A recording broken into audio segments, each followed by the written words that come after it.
तो आज मैं बात करने जा रही हूँ कि किस तरीके से मैं कौन कौन सी एप्लीकेशन का इस्तेमाल करके अपना यूट्यूब चैनल चलाती हूँ। यानी वीडियो बनाने से पहले स्क्रिप्टिंग करने के लिए, टॉपिक लिखने के लिए कौन सी एप्लीकेशन का इस्तेमाल करती हूँ, वीडियो शूट करने के लिए कौन से मोबाइल एप्लीकेशन का इस्तेमाल करती हूँ, उसके बाद जब वीडियो एडिट करनी होती है तो कौन सी एप्लीकेशन का इस्तेमाल करती हूँ, और उसके बाद जब थंबनेल बनाना होता है तो कौन सी एप्लीकेशन यूज़ होती है, और थंबनेल लगाने के लिए कौन सी एप्लीकेशन इस्तेमाल होती है।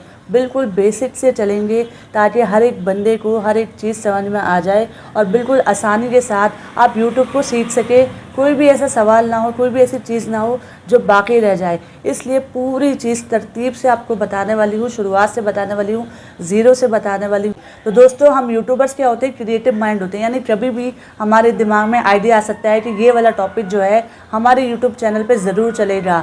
तो हर टाइम तो हमारे जो जेब में पेपर पेन तो नहीं होगा, तो हमने क्या करना है भाई, टॉपिक्स तो वैसे हम लेते हैं, अपने ट्रेंडिंग टॉपिक्स उठाते हैं, या जो हमारी कैटेगरी के बड़े यूट्यूबर्स हैं उनके जो वायरल टॉपिक्स हैं वो भी हम उठाते हैं। लेकिन हमने अपना दिमाग भी तो चलाना है, ताकि समटाइम्स ऐसा भी होता है जो हमारे दिमाग से निकला हुआ आइडिया होता है वो बहुत ज़्यादा यूट्यूब पर चल जाता है। और ये कब होता है, जब हम बार बार प्रैक्टिस करते रहते हैं तो हमारा दिमाग भी चलना शुरू हो जाता है और हमारे दिमाग में भी आइडिया आना शुरू हो जाता है। तो आपने क्या करना है दोस्तों, मेरी तरह से आपने नोटपैड एप्लीकेशन का इस्तेमाल करना है। अब नोटपैड का फ़ायदा क्या है, अगर आप उसको जीमेल से लॉगिन करते हैं तो आप अगर दूसरे मोबाइल में भी उस जीमेल से लॉगिन करेंगे तो नोटपैड में आपने जितनी भी चीज़ें लिखी होंगी वो आपकी सेव हो जाएंगी। तो आपने ये करना है, नोटपैड में सबसे पहले जो भी आपके दिमाग में टॉपिक्स आ रहे हैं, जो आपको लगता है आप इजीली बता सकते हैं, या जो आपको लगता है कि आपकी ऑडियंस के लिए फ़ायदेमंद हो सकते हैं, तो आपने ये करना है, नोटपैड जल्दी से खोलना है और उसमें वो टॉपिक्स लिख लेने हैं। इसी तरह दोस्तों, आपने क्या करना है, अपनी स्क्रिप्टिंग भी आप नोटपैड में ही बना सकते हैं, स्क्रिप्टिंग भी लिख सकते हैं। अगर आप स्क्रिप्टिंग पूरा नहीं बनाना चाहते, स्क्रिप्टिंग किसको कहते हैं कि दोस्तों हमने वीडियो में क्या बोलना है, अगर आप स्क्रिप्टिंग नहीं बनाना चाहते तो आप क्या कर सकते हैं, आप उसके पॉइंटर्स बना सकते हैं, की पॉइंट्स बना सकते हैं। यानी आप पॉइंट लिख लें कि मैंने इस पॉइंट के बारे में ये बोलना है, इस पॉइंट के बारे में ये बोलना है। जैसे अगर कोई मोबाइल की अनबॉक्सिंग कर रहा है तो आपने शुरुआत में क्या बोलना है, मोबाइल के फीचर्स बताना है, फिर आपने बैटरी बैकअप के बारे में बताना है, फिर आपने उसके कैमरे के बारे में बताना है। ठीक है, इस तरह से आप पॉइंट्स बना सकते हैं। तो इस तरह से आप नोटपैड में पॉइंटर्स बना सकते हैं, या आप के पास अगर टाइम है तो आप रजिस्टर और कॉपी पे भी लिख सकते हैं, ताकि आपको पता हो कि आपके वीडियो के जो इंट्रो है, शुरुआत में आपने क्या बोलना है, सेंटर पार्ट में आपने क्या बोलना है, और आउटरो यानी वीडियो के अख्ताम में आपने क्या बोलना है। तो दोस्तों, ये बेसिक चीज़ें हैं, आपने ध्यान में रखनी है। इस तरह से आपने वीडियो बनाने से पहले उसकी तैयारी करनी है, प्लानिंग करनी है, तभी तो वो वीडियो चलेगी। तो दोस्तों, दूसरे नंबर पर हम बात करते हैं, जब हमने वीडियो क्लिपिंग कर ली उसके बाद हमने शूट किस तरीके से करनी है।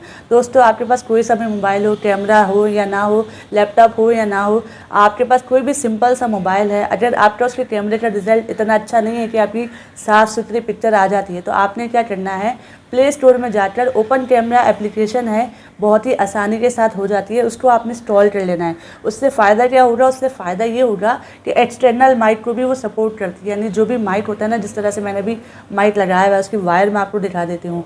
तो ये माइक लगा हुआ है मेरे पास, तो आपने क्या करना है, वो एक्सटर्नल माइक को सपोर्ट कर देती है ओपन कैमरा एप्लीकेशन। तो उससे आप वीडियो शूट भी कर सकते हैं और उसमें अपना माइक भी लगा सकते हैं। तो दोस्तों, एक ही एप्लीकेशन के आपके डबल फ़ायदे हो गए, यानी आपकी वीडियो शूट भी हो रही है और आपको माइक भी लग गया, यानी आपकी आवाज़ भी अच्छी आ रही है ऑडियंस तक। आवाज़ अच्छी आना बहुत इंपॉर्टेंट बात है, क्योंकि बहुत सारे लोग हेडफोन लगाकर आपकी आवाज़ को सुनते हैं, इसलिए आवाज़ अच्छी आएगी तभी वो आपकी वीडियो पूरी देखेंगे। उसके बाद दोस्तों, आपने जब वीडियो शूट कर ली है तो आपने क्या करना है, आप वीडियो को एडिट करना है। अब जब एडिट करेंगे तो एडिट करने के लिए आप कौन सी एप्लीकेशन का इस्तेमाल कर सकते हैं दोस्तों, अगर आप प्रोफेशनल लैपटॉप पे जाएंगे तो एडोब प्रीमियर है, लेकिन मैं बेसिक बता रही हूँ। अगर मोबाइल के ज़रिए से आपने करना है तो आपने क्या करना है, काइनमास्टर, इनशॉट या यूकट का भी आप इस्तेमाल कर सकते हैं। मैं पर्सनली यूकट को प्रीफर करती हूँ, और इनशॉट का भी आप इस्तेमाल कर सकते हैं, जो आपके आसानी से हाथ में बैठ जाए। तो आपने उसमें वीडियो को एडिट कर लेना है, अपना जो एक्स्ट्रा पार्ट है, जहाँ आपने रुके हैं, जहाँ आपने सांस लिया है, जहाँ आपने फालतू बोला है, तो आप उसको ट्रिम कर सकते हैं, काट सकते हैं और एक अच्छा प्रोफेशनल लुक दे सकते हैं। वीडियो एडिटिंग अगर आपको नहीं आती तो डिस्क्रिप्शन में लिंक दे दूंगी वीडियो का, ताकि आप वीडियो एडिटिंग सीख लें। और बहुत सारी वीडियोस मौजूद हैं यूट्यूब पर, जिससे आप आसानी के साथ मोबाइल के ज़रिए से वीडियो को एडिट करना सीख सकते हैं। तो दोस्तों जब आपकी वीडियो एडिट हो जाए उसके बाद आपने दूसरे स्टेप पर जाना है, यानी आपने थंबनेल बनाना है। तो थंबनेल बनाने के लिए सबसे पहले मैं जो इस्तेमाल करती थी कैनवा एप्लीकेशन का। अब कैनवा एप्लीकेशन बिल्कुल बेसिक है, जिसको कुछ भी नहीं आता वो कैनवा एप्लीकेशन का इस्तेमाल कर सकता है। लेकिन अब थोड़ा सा अच्छे थंबनेल आपको बनाने हैं, अट्रैक्टिव बनाने, क्लिकबिट बनाने हैं और थोड़ा सा अच्छा लुक लाना है, तो आप क्या कर सकते हैं, पिक्सेल लैब एप्लीकेशन का इस्तेमाल कर सकते हैं। और अब जो मैं थंबनेल बना रही हूँ वो पिक्सेल लैब एप्लीकेशन में बना रही हूँ।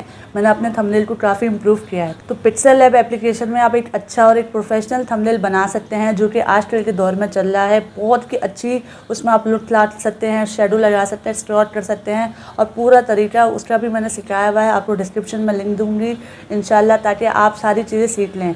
तो दोस्तों उसके बाद हम बात करते हैं कि थंबनेल लगाना किस तरीके से है। दोस्तों थंबनेल लगाने के लिए आपने करना है YT स्टूडियो एप्लीकेशन का इस्तेमाल। ये बहुत ही आसानी के साथ आपने पेंसिल पर क्लिक करना है और आप अपना थंबनेल वहाँ से चेंज कर सकते हैं। अपना थंबनेल लगा भी सकते हैं और चेंज भी कर सकते हैं, सब कुछ कर सकते हैं। तो दोस्तों सब चीज़ें करने के बाद आखिरी बात आ जाती है कि वीडियो अपलोड किस तरीके से करनी है। तो सब चीज़ें करने के बाद जब आपने वीडियो अपलोड करनी है तो 2 तरीके हैं वीडियो अपलोड करने के।